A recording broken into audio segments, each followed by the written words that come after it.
Yeah, I mean, I think, you know, we've kind of been in playoff mode really since the first Georgia game. We had to kind of win out to get to the SEC championship game. And then we kind of reset ourselves and just said, hey, we're in a 4-game playoff, And it was a great celebration at DKR to have that first home game in the CFP. It was an amazing environment.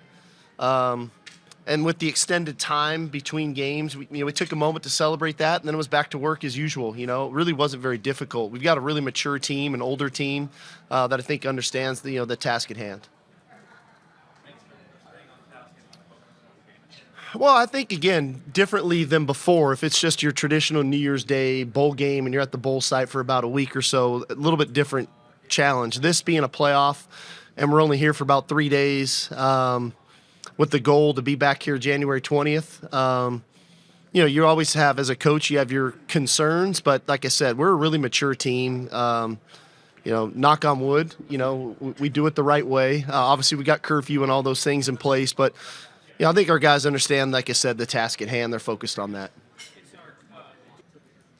Yeah, I think, the natural thing to point out was the physical grind that the SEC puts on you, the body types, the speed, the physicality of which the game is played in the SEC.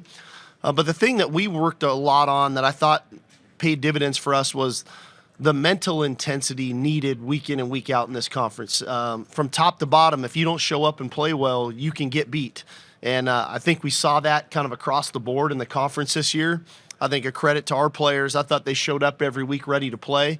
Naturally, we didn't win every game, but for the most part, whether it was at home or on the road, we showed up ready to play, and we didn't have those lapses, that maybe some of the other teams had. I think, again, I really value competitors, and a lot of times, not every one of the guys we recruit is a multi-sport athlete, but we really look for that. We look for guys that compete, whether it's in track, whether it's in basketball, whether it's in baseball, whether it's in wrestling, whatever that can look like. We're looking for true competitors because this league challenges you that way.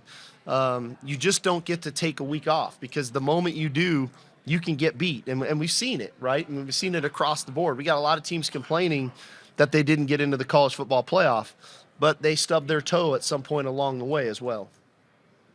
Yeah, it is, man. Because, like I said, he's kind of the perfect guy. I mean, he doesn't.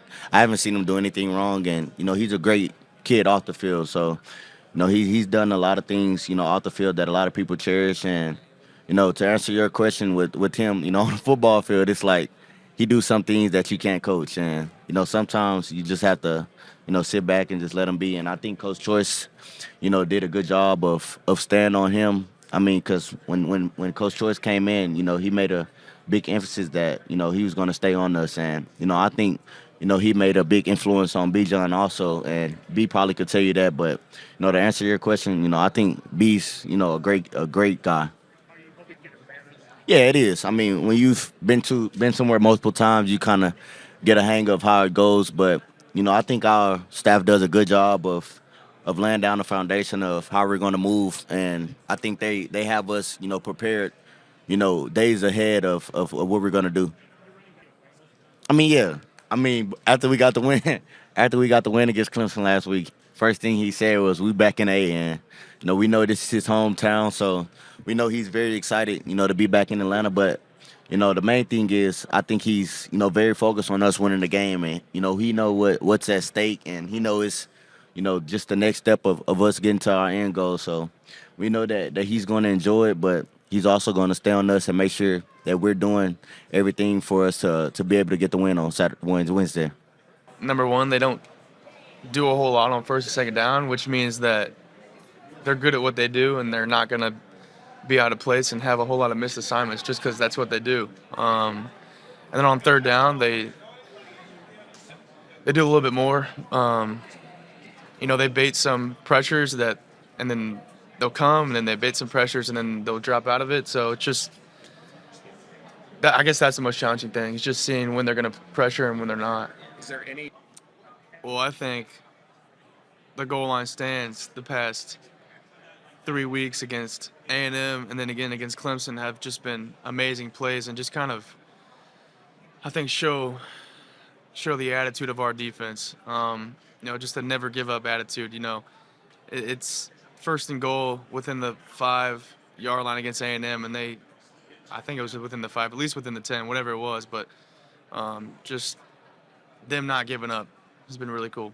I guess going into the big house was a really cool moment. It feels like it was 2 years ago now, but that was definitely a cool moment. And I think just the small moments with my teammates in the locker room and in the weight room and on the practice field have just been. Those are the moments that I feel like I'm gonna remember for a lifetime. Not what happened against, Arkansas with 10 minutes left in the second quarter. I'm gonna remember what happened on the bus or on the plane right after that.